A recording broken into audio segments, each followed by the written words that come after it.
Welcome to She Sells Radio, my friend. All right, before we get into what I know is going to be a really good episode about how to permanently ditch overwhelm in your life, just going to give the disclaimer. We have got a little bit of a case of the COVID in my household this week. Fun.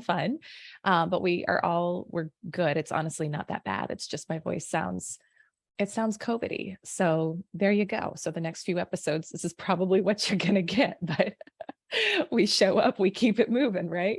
So with that being said, I felt so inspired to talk about this topic today because this is one of the biggest things that clients come to me with is, I mean, it's not the only thing they come for, but usually when they come, they're like, obviously they want to make more money, they want to live a more fulfilled life. And one of their biggest challenges is they feel like there's not enough time in the day.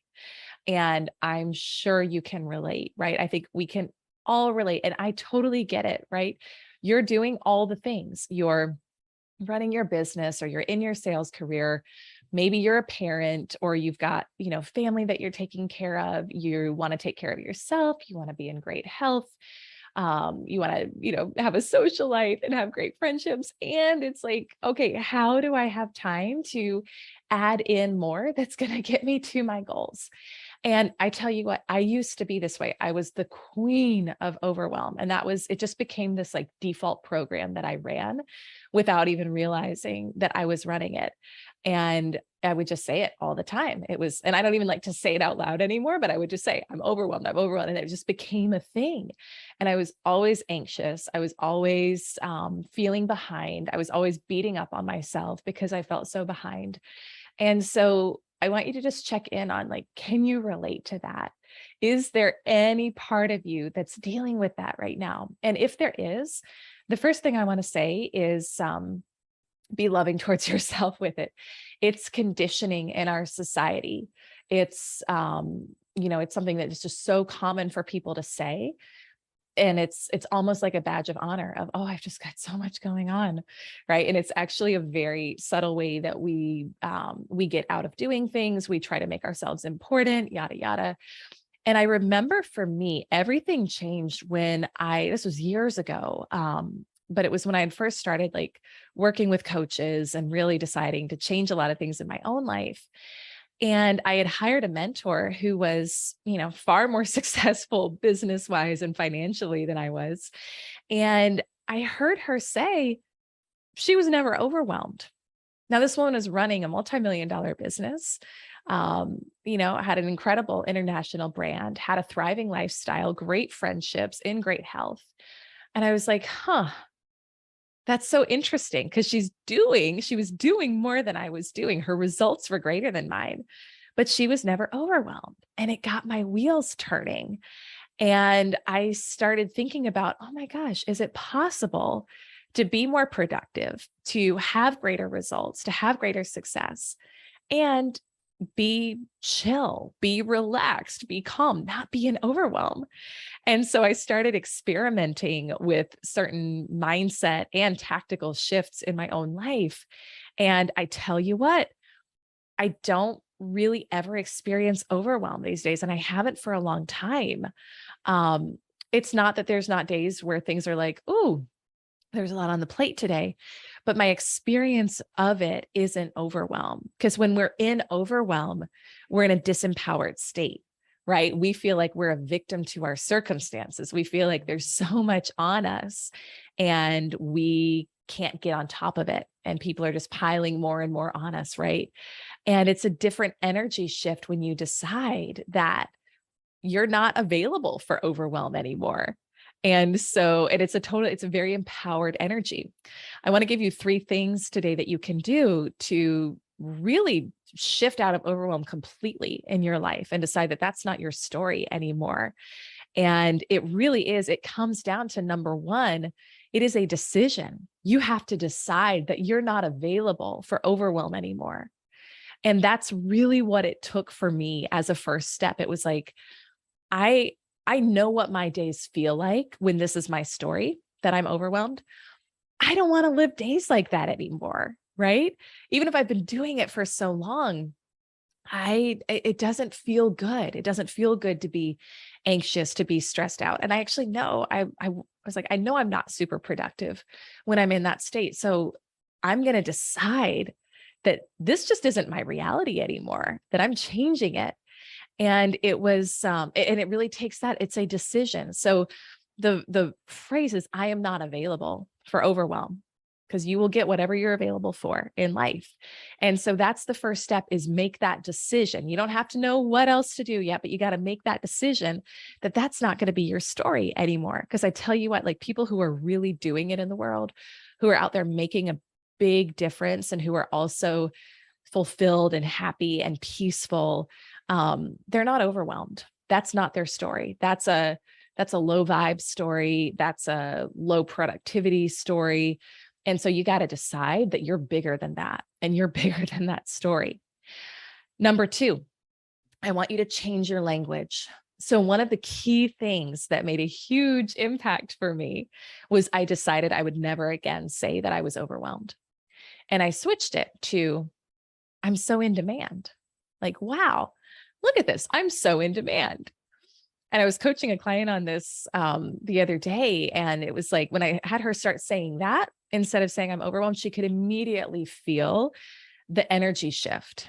And she immediately felt more empowered around that. And it's like, it's the same thing, right? It's the same situation. You got a lot of meetings on the calendar. You got a lot of people who want a lot of things from you. But I want you to think about, if you approached it from an energy of I'm overwhelmed versus if you approached it from an energy of I'm in demand, what would change for you? What would be different? How would it feel to decide that you're in demand? Because when we're in demand, we're in control. You can choose. Wow, look how popular I am.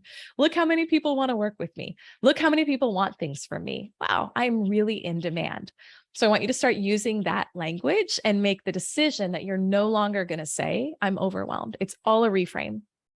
And then the third thing, and I heard this, I don't know if this is his original, but I will credit the person I heard this from, my friend Rory Vaden, which was the mindset of multipliers, the mindset of people who truly lead at a high level, who run 7, 8, 9-figure organizations, who are making great change in the world. And this is more tactical, is every week you look at your calendar going into the week ahead, and you take off anything and everything that you can.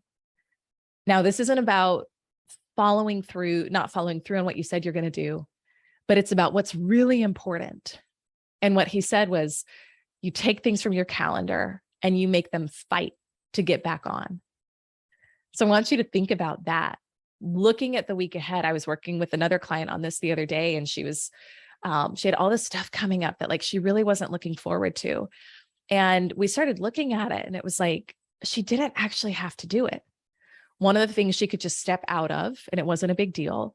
Another thing she could do remotely, what she thought she was going to have to do a big, flight to go do.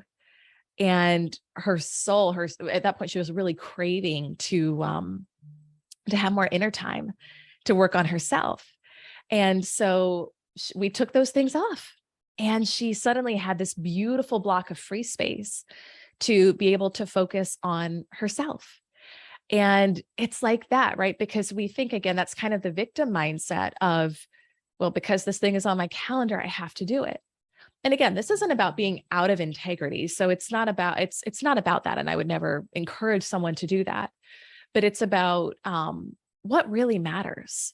And even if you put something on your calendar a month ago, who you are, your goals have shifted since then. Is it still in alignment? Are you doing it out of obligation, or are you doing it because it lights you up and because it's actually going to move you forward towards your goals? So I want you to start evaluating and analyzing everything on your calendar through that lens. Is this in alignment with my goals? Is this going to move me forward towards my goals? This is why I always have my top 3 goals at the top of my calendar, because I want to evaluate and analyze, is everything that's going on there in alignment with those goals? Because if it's not, I probably don't need to be doing it, right? Can it be delegated to someone else? Can it just be removed? Can it be put off for a little bit? And almost always the answer is yes, for the stuff that doesn't really matter. So those are your 3 tips, my friend. Number 1, decide you're not available to be overwhelmed. Number 2, you got to switch your language from I'm overwhelmed to I'm in demand. And number 3, take everything off your calendar and make it fight to get back on. So I want to know what spoke to you from this episode and what you're going to decide to do. I know this is a big topic. It's a popular topic and it's an important topic because you deserve to live a life that's not only profitable and abundant and successful, but that's peaceful and that's joyful, and that your experience of your days is actually something you look forward to every day. So tag me on social. I'm at Elise Archer on all platforms. And I want to hear, what was your biggest takeaway from this and what are you going to implement? And I will close by saying that I love serving you in making more money, living out your most abundant, successful life. If you're a woman looking to break through your first 6 figures, go check out our brand new 10K club at elisearcher.com/10K club. And then you can head over to elisearcher.com for all sorts of great resources, information on our other training, speaking, consulting programs. And I just hope you enjoyed this episode. I want to encourage you to go listen to one of our other episodes right now for continued inspiration. And I will see you on our next episode. Bye for now.